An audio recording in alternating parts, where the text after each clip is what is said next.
Hello दोस्तों, मैं किफ़न स्वागत करता हूं आपका द एग्ज़ाम पॉइंट इंदौर के इस प्लेटफॉर्म पर।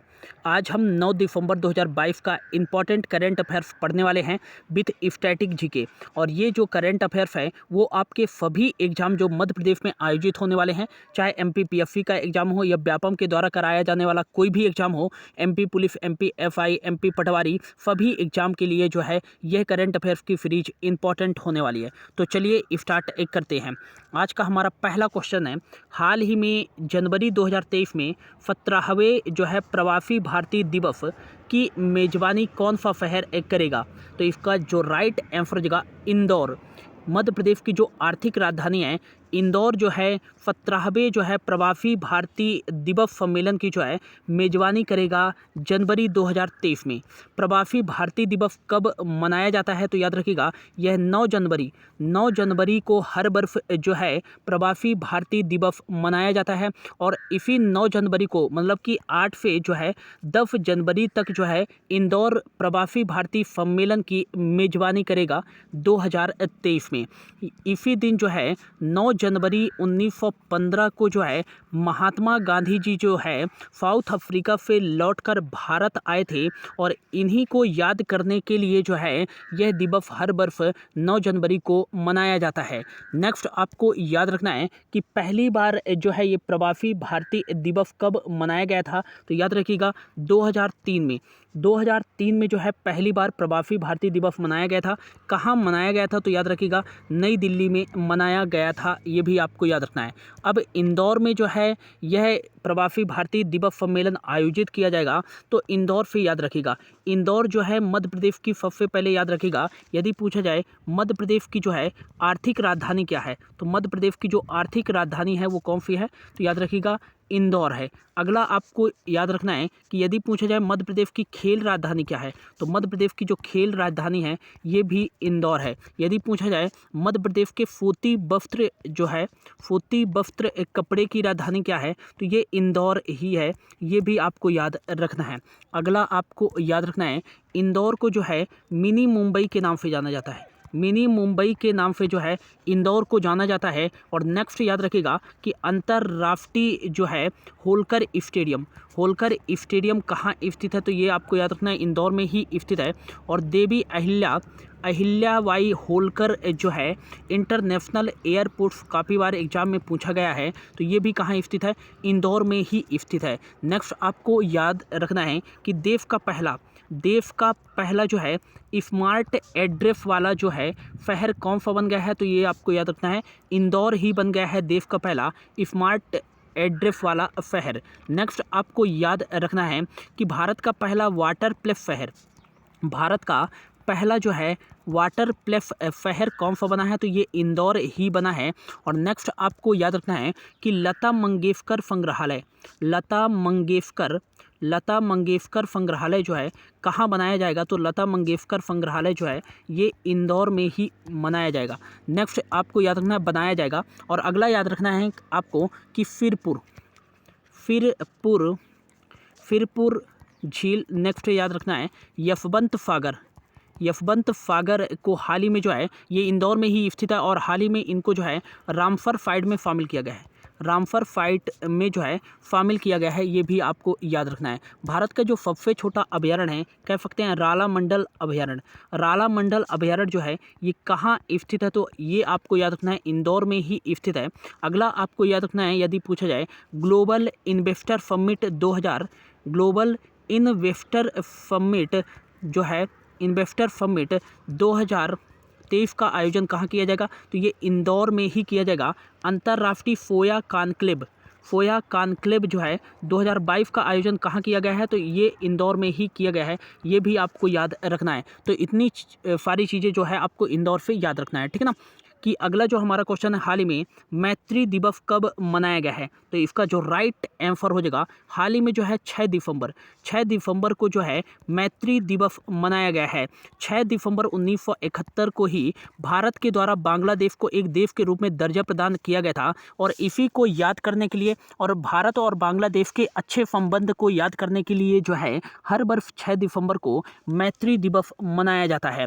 नेक्स्ट आपको याद रखना है इस वर्ष जो है इसकी कौन सी बर्फगांठ बनाई गई है? तो 51वीं जो है बर्फगांठ बनाई गई है बांग्लादेश और भारत के बीच मैत्री दिवस के रूप में। नेक्स्ट आपको याद रखना है कि बांग्लादेश की राजधानी क्या है? तो बांग्लादेश की जो राजधानी है वो है ढाका, और टका यहाँ की करेंसी चलती है, और यहाँ के प्राइम मिनिस्टर हैं शेख हसीना जो है यहाँ की प्राइम मिनिस्टर है। अगला आपको याद रखना है कि भारत की सबसे लंबी सीमा किस देश के साथ लगती है? तो ये आपको याद रखना है कि बांग्लादेश के साथ ही जो है भारत की सबसे लंबी सीमा लगती है 4096 किलोमीटर की, ये भी आपको याद रखना है। नेक्स्ट अब दिसंबर माह का इम्पॉर्टेंट डेज है। अब दिसंबर माह में जो है और कौन कौन से इंपॉर्टेंट डेज मनाए गए हैं? तो पहला याद रखिएगा कि यदि पूछा जाए विश्व एड्स दिवस कब मनाया गया है? तो याद रखना है आपको विश्व एड्स दिवस जो है यह 1 दिसंबर को मनाया गया है। 2 दिसंबर को बनाया गया है कंप्यूटर साक्षरता दिवस, और 2 दिसंबर को ही मनाया गया है राष्ट्रीय प्रदूषण नियंत्रण दिवस। अगला आपको याद रखना है 4 दिसंबर को कौन सा इंपॉर्टेंट डेज मनाया गया है? तो 4 दिसंबर को मनाया गया है, 4 दिसंबर को भारतीय नौसेना दिवस 4 दिसंबर को मनाया गया है। 5 दिसंबर को कौन सा दिवस मनाया गया है? तो 5 दिसंबर को मनाया गया है, आपको याद रखना है विश्व मृदा दिवस।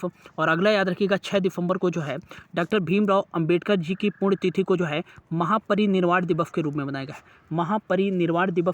गया है। 6 दिसंबर को ही मनाया गया है मैत्री दिवस, ये भी आपको याद रखना है, ठीक है ना। अगला जो हमारा क्वेश्चन आ जाता है वो आ जाता है हाल ही में जो है दीना बोलो आर्टे जो है किस देश की पहली महिला राष्ट्रपति बनी है? तो इसका जो राइट आंसर देगा हाल ही में दीना बोलो आर्टे, ये इंपॉर्टेंट क्वेश्चन है, याद रखिएगा। हाल ही में जो है पेरू देश की जो है पहली महिला राष्ट्रपति बन गई हैं दीना बोलो आर्टे। ये जो हैं अपने पद पर 2026 तक जो है कार्यरत रहेंगी, और दीना बोलो आर्टे जो है ये पेरू देश की जो है पहली महिला राष्ट्रपति बन गई हैं। मोस्ट इम्पॉर्टेंट एक क्वेश्चन है, इसको स्पेशली जो है टिक कर लीजिएगा। पेरू देश की बनी है, तो पेरू की जो राजधानी है दोस्तों वो क्या है?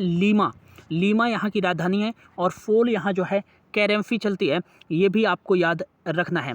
चीन की राजधानी जो है बीजिंग, और रेनमिनबी जो है यहाँ करेंसी चलती है। और मैकमोहन लाइन भारत और किस देश के बीच लगती है? तो मैकमोहन लाइन जो है ये भारत और जो है चीन के बीच एक डिवाइडर लाइन का नाम है। वियतनाम की जो राजधानी है वो है हनोई यहाँ की राजधानी है, और डोंग यहाँ करेंसी चलती है। बांग्लादेश का जैसा कि मैंने अभी बताया कि बांग्लादेश की राजधानी ढाका है, और टका यहाँ करेंसी चलती है, ये भी आपको याद रखना है। और संप्रति एक्सरसाइज का आयोजन भारत और बांग्लादेश की सेना के बीच आयोजित किया जाता है, ठीक है ना। अगला क्वेश्चन है हाल ही में राष्ट्रीय जूनियर घुड़सवारी प्रतियोगिता का आयोजन 12 से 25 दिसंबर तक कहाँ आयोजित किया जाएगा?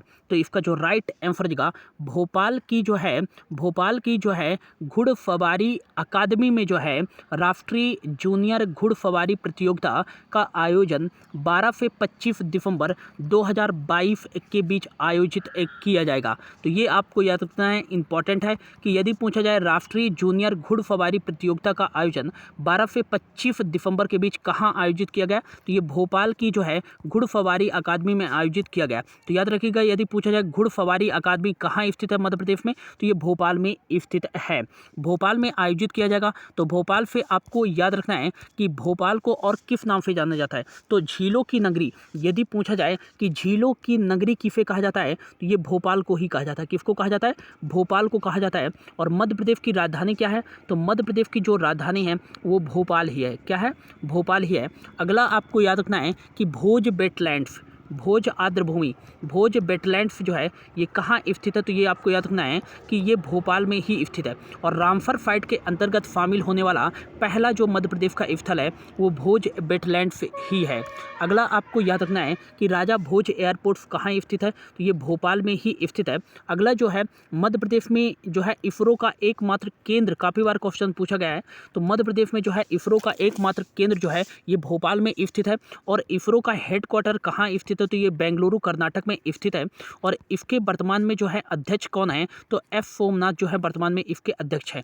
यदि पूछा जाए कि मोतीलाल नेहरू स्टेडियम, और यदि पूछा जाए तात्या टोपे स्टेडियम, तात्या टोपे स्टेडियम और ऐशबाग स्टेडियम, ऐशबाग स्टेडियम, ये सारे stadium, Motilal Nehru stadium, Tatya Tope stadium, Aishbagh stadium कहाँ स्थित है? तो ये भोपाल में ही स्थित है, भोपाल में ही स्थित है। यदि पूछा जाए कि वन विहार नेशनल पार्क कहाँ स्थित है? तो ये भोपाल में ही स्थित है, वन विहार नेशनल पार्क। और इंदिरा गांधी मानव संग्रहालय, इंदिरा गांधी मानव संग्रहालय काफ़ी बार एग्जाम में पूछा जा चुका है। तो इंदिरा गांधी मानव संग्रहालय जो है ये भी भोपाल में स्थित है, ये भी आपको याद रखना है, ठीक है ना। और यदि पूछा जाए कि भारत भवन, भारत भवन जो है ये कहाँ स्थित है? तो भारत भवन जो है ये भी भोपाल में स्थित है, भोपाल में स्थित है। इसको निर्मित किया गया था 1982 में। और इसके डिजाइनर का नाम क्या है? तो याद रखिएगा चार्ल्स कोरिया, चार्ल्स कोरिया जो है इनके जो है भारत भवन के डिजाइनर का नाम है, ये भी आपको याद रखना है।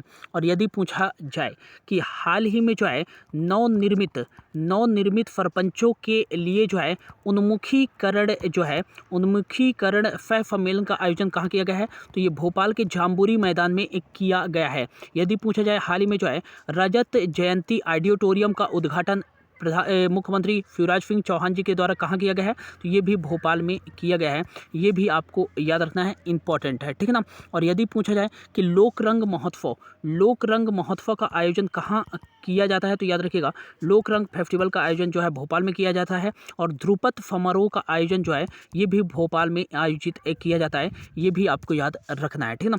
अगला जो हमारा क्वेश्चन है, हाल ही में जो है साहित्य अकादमी पुरस्कार से अलंकृत जो है रघुबीर सहाय जी कौन थे? तो याद रखिएगा उपर्युक्त तीनों प्रख्यात कवि, प्रख्यात लेखक और पत्रकार थे रघुबीर सहाय जी, जिनको साहित्य अकादमी पुरस्कार से जो है अलंकृत किया गया था। इंपॉर्टेंट है, याद रखिएगा, क्योंकि इनका नाम हाल ही में चर्चा में रहा, क्योंकि इनका जो है 9 दिसंबर मतलब आज जो है 9 दिसंबर मतलब आज जो है इनकी जो है जयंती बनाई जा रही है, जयंती जो है मनाई जा रही है। और याद रखिएगा रघुबीर सहाय जी कौन थे? तो ये प्रख्यात कवि, लेखक और पत्रकार थे, ये भी आपको याद रखना है। नेक्स्ट इनकी कुछ जो है रचनाएं काफ़ी फेमस है, तो याद रखिएगा पहला जो रचना है याद रखिएगा लोग भूल गए हैं, ये एक इनकी रचना है। तो ये याद रखिएगा यदि पूछा जाए कि लोग भूल गए हैं, इसके रचनाकार का नाम क्या है? तो रघुबीर सहाय जी हैं। और सीढ़ियों पर धूप में जो है धूप में, ये भी इनकी रचना है। और एक याद रखिएगा हफो जल्दी हफो, ये भी एक इनकी रचना है, ये भी आपको याद रखना है, ठीक ना। अगला जो है हाल ही में मध्य प्रदेश के किस जिले के केले को, मध्य प्रदेश के किस जिले के केले को, किले नहीं है दोस्तों, ये केले का लीजिए, किस जिले के केले को जो है एक जिला एक उत्पाद में शामिल किया गया है? तो इसका जो राइट आंसर होगा मध्य प्रदेश के जो है बुरहानपुर जिले के केले को जो है एक जिला एक उत्पाद में जो है शामिल किया गया है। और इस जिले में उगाए जाने वाले केले पूरे देश में प्रसिद्ध होने के कारण जो है बुरहानपुर जिले के केले को जो है मध्य प्रदेश के एक जिला एक उत्पाद के श्रेणी में शामिल किया गया है। हाल ही में जो है कटनी के सैंड स्टोन को जो है एक जिला एक उत्पाद में शामिल किया गया है। बैतूल के सागौन की सुपर क्वालिटी जो है लकड़ी को जो है एक जिला एक उत्पाद में शामिल किया गया है। अगला आपको याद रखना है छिंदवाड़ा के जो है संतरा को, जिसको सतपुड़ा ऑरेंज के नाम से जाना जाता है, इसको भी एक जिला एक उत्पाद में शामिल किया गया है। हाल ही में जो है भिंड की सरसों को, जिसे जो है येलो गोल्डन बोला जाता है, तो भिंड की सरसों को भी जो है मध्य प्रदेश के एक जिला एक उत्पाद की श्रेणी में शामिल किया गया है, ये भी आपको याद रखना है। अगला क्वेश्चन है हाल ही में चर्चित सहस्त्र शिवलिंग कहाँ स्थित है? तो इसका जो राइट आंसर हो जाएगा मंदसौर में जो है फ्यूना नदी के किनारे जो है यह सहस्त्र शिवलिंग स्थित है।